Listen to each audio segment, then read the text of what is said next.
Hey everyone, and welcome to part 1 of lecture 9. In part 1 we're going to discuss mouthparts and teeth, and then we're going to use teeth to transition into part 2 of this lecture, which focuses on the skeletal system. Alright, first we're going to discuss the evolutionary origins of mouthparts. We're going to use invertebrates as our examples. Now, there's a huge variety of invertebrate mouthparts. What I want you to focus on are the primary functions of those mouthparts. First and foremost, mouthparts are used to collect food from the environment and move it into the oral opening. The wheel organ that we saw in rotifers, is a good example of this.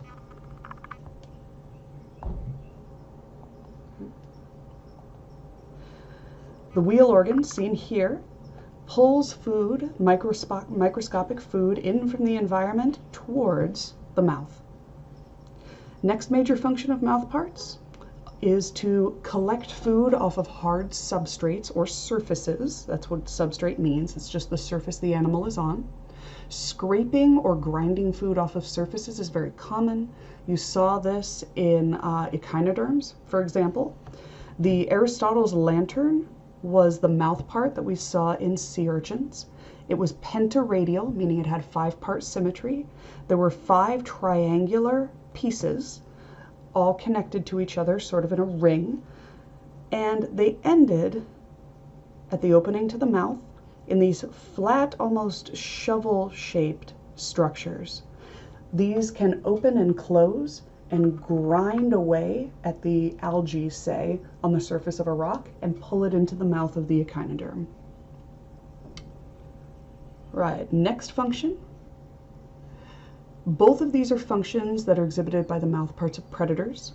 Capturing and holding food so it can't escape is performed by things like the mandibles you see in wasps, which are here. They're serrated on the inner edge.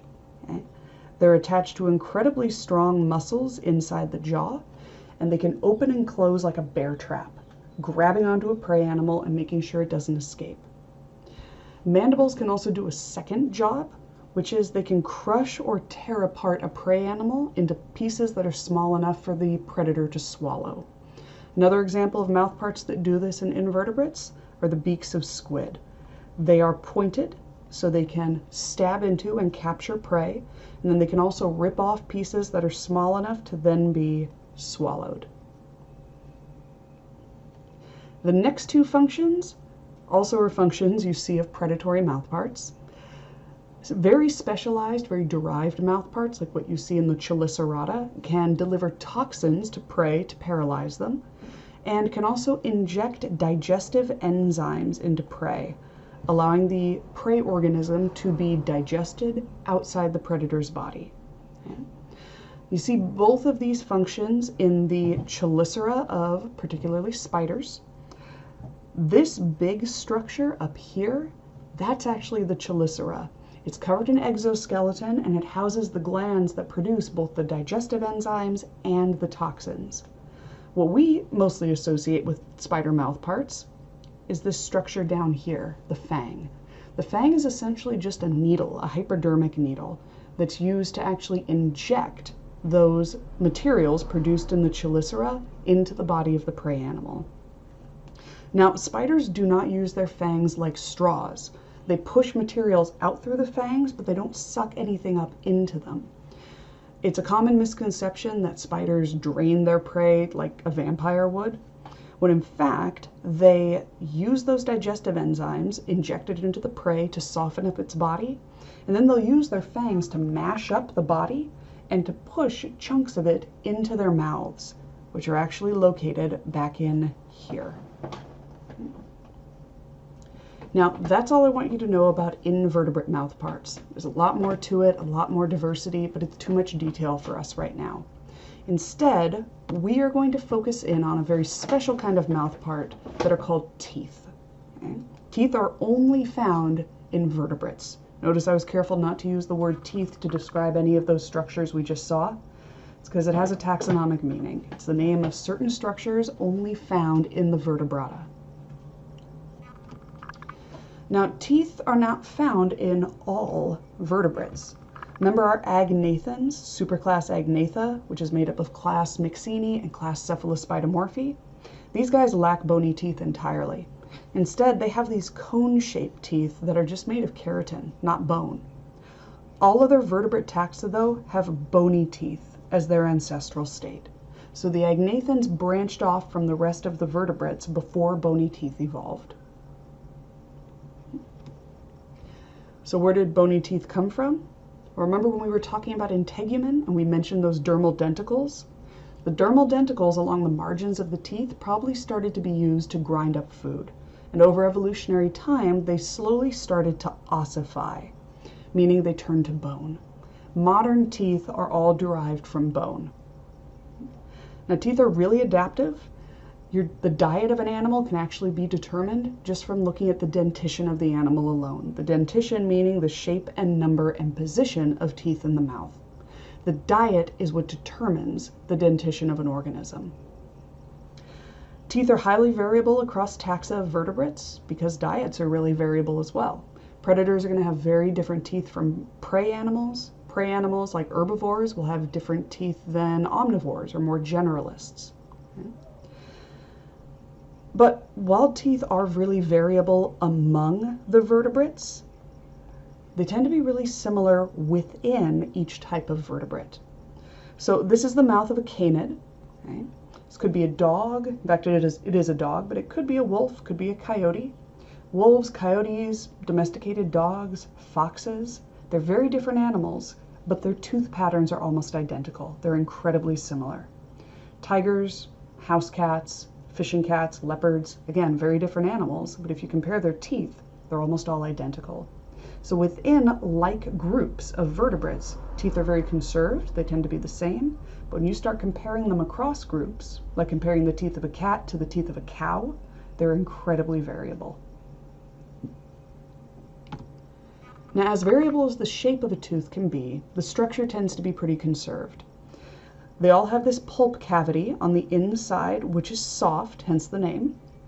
It's vascularized. This is where you find your blood vessels and your nerves. Now, covering that pulp cavity is all this white stuff.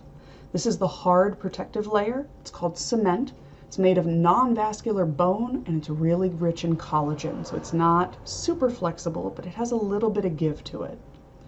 Now, it's weaker than dentine, but remember, dentine tends to exist as a layer over the top of the bone in most teeth. Cement is what actually anchors teeth. It's what collagen or bone tissue uses to hold the tooth in place. And you get a really thick layer of that cement over the teeth that are used for grinding up food. Those teeth are exposed to a lot of abrasion, so they have to have a nice thick layer of cement in order to withstand that kind of abuse. Now, the exposed surface of a tooth, meaning the part that's above the gum line, is called the crown. The part below the gum line that you don't see is called the root. Okay? Usually the root anchors to bone, but not always.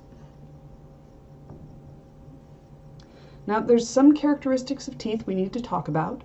Tooth attachment and tooth replacement are the first two, and then we'll start talking about tooth shape. There are four major patterns of tooth attachment: skin-anchored attachment, then pleurodont, acrodont, and thecodont. Skin-anchored is probably the easiest to grasp. It's all in the name. It's when the dentine on the surface of the tooth is connected just to the dermis. Remember, that's the deeper layer of the skin, and it's only connected using collagenous fibers. It doesn't actually connect to the jawbone at all. These are teeth that generally are lost frequently because they aren't anchored that hard in the mouth. Okay? You see these types of teeth in cartilaginous fish, class Chondrichthyes. Sharks are a great example of skin-anchored teeth. Now, pleurodont attachment is where things get a little more interesting. This is likely the ancestral form of attachment for vertebrates. Pleurodont attachment is when one side of the tooth is fixed to the jawbone. So if you look at this diagram here, this little white hump is the jaw, black thing is the tooth. Notice they're only attached along one side of the jaw and one side of the tooth. Now the question is, which side of the jaw is this? Is it the side between your cheek and your gum, or is it the inner side between your gum and your tongue? It's the inner side. The animal's tongue is right here somewhere. Okay? We say that this is the lingual side of the jawbone. And these teeth are attached in these little indentations, like what you see here in this picture. Okay? So this is an indent in the jaw that a tooth will fit inside of. Okay? These teeth are attached either with collagenous fibers or they're attached with cement permanently in place. This is a really common attachment type in lizards, although lizards can exhibit a huge range of attachment types. For example, lizards can also exhibit what's called acrodont attachment. In acrodont attachment, there are virtually no roots to the tooth, just a crown, and that crown is fused to the top of the jawbone, meaning attached permanently. Many lizards, like the tuatara, which is what you see here, have this kind of tooth attachment where the crowns are just stuck to the top of the jaw and they're permanently there. Our last kind of attachment is called thecodont attachment. This is what we have. It's what most mammals have. This is when the roots of the tooth are held inside of a socket, an indentation in the jawbone itself. So the root is surrounded on all sides by jawbone. Mammals have this. So do, interestingly, crocodilians. What you're looking at here in this diagram is actually the roof of the mouth of an alligator. This hole is the socket that this tooth is sitting inside of. Just to give you a sense of what this looks like. Now, tooth replacement is the next characteristic of teeth you need to understand. It occurs to accommodate growth and also to compensate for wear or accidental loss of teeth that then have to be replaced or regrown. Now, as an animal is growing, their jaw becomes larger and larger, and if their baby teeth, their juvenile teeth, aren't replaced with larger ones, they'll have gaps in their adult jaw. So as the jaw increases in size, the small baby teeth are often replaced by larger adult teeth. An example of what that looks like in humans is here in this picture. Now, here's how this works. What we call a tooth bud, you can see one right here, forms underneath the mature tooth. When this new tooth bud is large enough, the mature tooth, which you see here, here's the crown, here's its roots. The roots of the mature tooth will start to dissolve. They'll start to be reabsorbed. You can see that here, this little thing, that's the remains of a root that was in the process of being reabsorbed, because this tooth bud is almost big enough to replace the baby tooth here. Right? Once this new tooth gets really, really large and it's ready to take the place of the original tooth, things will start to look like this. So here's your mature tooth bud. Notice there's no roots anywhere around this guy. This baby tooth is now unanchored. Doesn't have any roots connecting it anymore. All it has are some collagen fibers holding it in place. And as the tooth starts to move in the socket, those fibers break a few at a time until finally the crown falls out of the mouth and the new tooth, the adult tooth, is able to move into that open spot.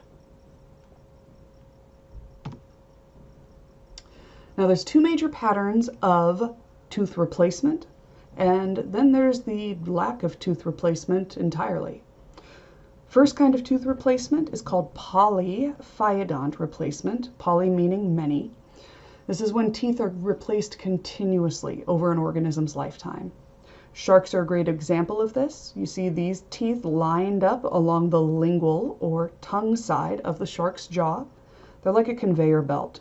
When the surface tooth gets old and is broken off or falls away or is ripped away by a prey animal, there's a new tooth ready to swing up and take its place. Your other option for tooth replacement is what's called diphyodont replacement. Di meaning two. Poly again meaning many. This is when you only get two generations of teeth, baby teeth and adult teeth. If your baby teeth get broken or torn out, It's not a big deal because you have adult teeth that'll replace them. But when your adult teeth are damaged, then you're in trouble because that's the last tooth you're going to grow in that location. Once it's gone for good. Now, if you have acrodont tooth attachment, okay, meaning it's stuck on top of the jawbone. Oh, a trick for remembering acrodont attachment is remember here's the jaw, here's the tooth, stuck right to the top. To me, this looks like the letter A for acrodont. If you have acrodont attachment, because the tooth is fused permanently to the jawbone, it's never replaced. Okay, so they don't exhibit either of these two replacement strategies. All right, now that we've got the basics down, we're going to take a quick tour through the teeth of different vertebrate taxa. We'll start with our fish. Now, again, remember, teeth are dependent on diet. Fish have an incredible variety of diets, from predatory fish like sharks to herbivorous fish to fish that feed solely on mollusks. The list goes on. For that reason, teeth are highly variable among the osteichthyes and the chondrichthyes. In general, fish teeth tend to be numerous. They have a lot of them. And they're either conical, meaning cone-shaped, or blade-like, meaning shovel-shaped. So think of a shovel and this being the shovel's blade. You see examples here. Cone-shaped teeth in this one. Blade-shaped teeth down here in this sheep's head. Now you find teeth in fish everywhere. We're used to having our teeth along our jaw margins, meaning the edges of our jaw. Fish can have teeth along the jaw margin. Sometimes you find teeth on the roofs of their mouth, again, like in the sheep's head. Sometimes you find teeth on their tongues, like in our cover screen model here. If you look deep in this guy's mouth, those are teeth attached directly to the surface of the tongue. Now, in ray-finned fish, you oftentimes see acrodont tooth attachment, and they're oftentimes not shed or replaced. Okay, so those are in our ray-finned fish. Now, in sharks, you kind of have the opposite. Instead of being permanently attached like an acrodont, you get skin-anchored teeth, which fall out very readily. And instead of not being shed, they're polyphyodont, meaning they're replaced continuously. So fish really run the gamut of attachment and replacement. Now there was one term I haven't talked about yet on here. Homodont. Fish exhibit homodont tooth shape, meaning all of the teeth, dont, think orthodontist, dont means tooth, all the teeth are the same shape. That's what homo means. So they're the same shape. Right? Okay, let's move on to our amphibians and reptiles. Interestingly, modern amphibians, they seem to have fewer teeth than ancestral amphibians based on the fossils we have to compare our extant species to. It's probably due to changes in diet. Modern extant amphibians tend to have small, simple teeth. You can see them here. This is the mouth of a frog, bullfrog, I believe. They exhibit pleurodont attachment. Remember, pleurodont is where you have your jawbone, and then the tooth is attached to the lingual side. Okay? Now, there's an exception to this rule. Some toads, so not frogs, but toads, are what we call edentate. Dentate, think dental, it also means teeth. Putting an E in front of it is like putting an A in front of it. It means without. Toads have no teeth. Edentate. Amphibians tend to also be homodont, as are their relatives, the reptiles. However, reptiles, unlike amphibians, exhibit all forms of tooth attachment. Skin anchored is very rare, but I have been told it exists in some tropical lizards. However, the other three, pleurodont, acrodont, and thecodont, are all present among the reptiles. Most reptiles are also polyphyodont, so they have many, many generations of teeth. But similar to the amphibians, they also have an edentate group. Turtles have no teeth. Instead, they have beaks. So they are also edentate, just like toads. And that brings us to mammals. Mammals have the most derived teeth out of all of the vertebrate groups. And the reason is mammals exhibit a digestive behavior that other vertebrate phyla don't. Or I'm sorry, other vertebrate classes don't. Mammals chew. We chew our food. The formal scientific word for this is mastication.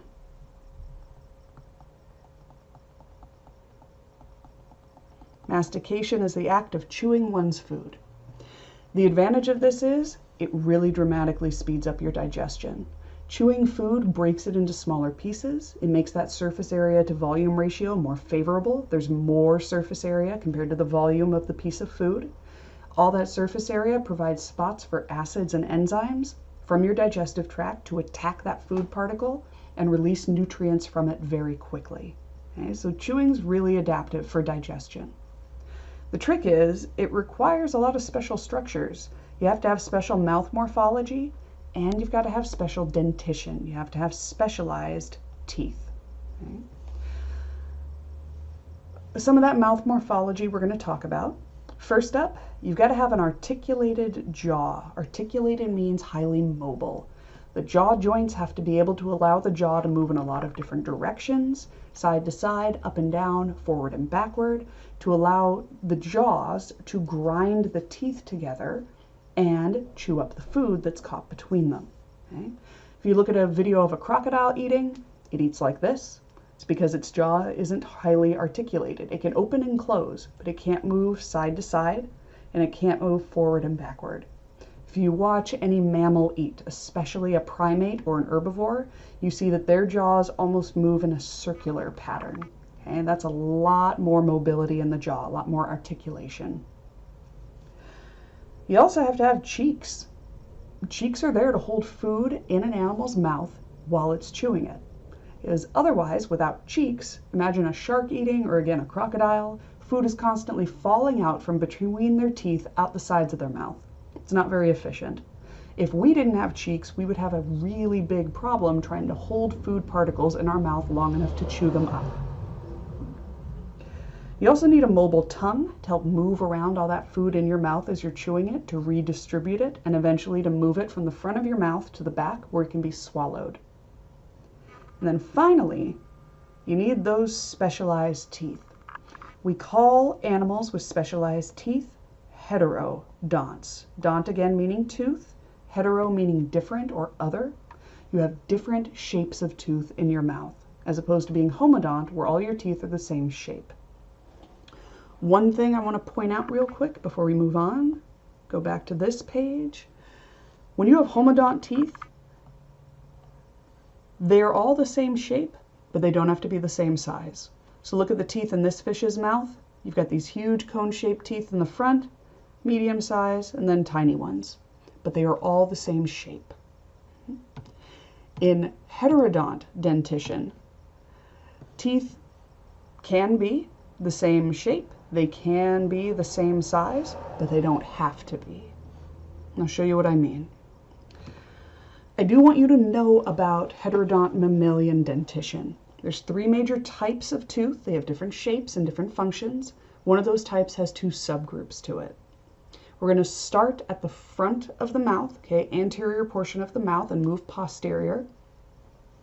When you look in a mammal's mouth, the first teeth you will encounter right up front are called incisors. Incisors are adapted for grooming the body, grooming fur. So you pull the fur through these flat front teeth, and you're able to scrape off things like dirt or parasites, or holding and grabbing food. This is especially true in herbivores. They have big, flat front incisors that are perfect for grabbing onto flat pieces of foliage like grass or leaves. They grab a hold of them, grind their incisors together to cut off the piece of grass at the base, and then pull it into their mouth. Okay? If you've ever had your cat or your dog become really affectionate with you and they start licking you and grooming you, and all of a sudden they're biting, but they're not really biting your skin, they're more scratching your skin with their teeth, that's them using their incisors to groom you. All right, moving back in the mouth, the next tooth you're going to encounter are the canines. Canines are not found in all vertebrates. Herbivores do not have canines. This is a tooth type you find in omnivores who have a wide-ranging diet, or that you find in carnivores, predators. The reason is canines are evolved for immobilizing your prey, holding onto it and piercing into its body so it can't get away.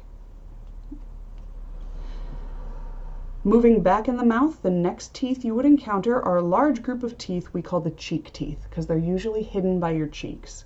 These are evolved to help with grinding and crushing food to, again, increase its surface area, to mash it into pieces that are small enough to swallow as well.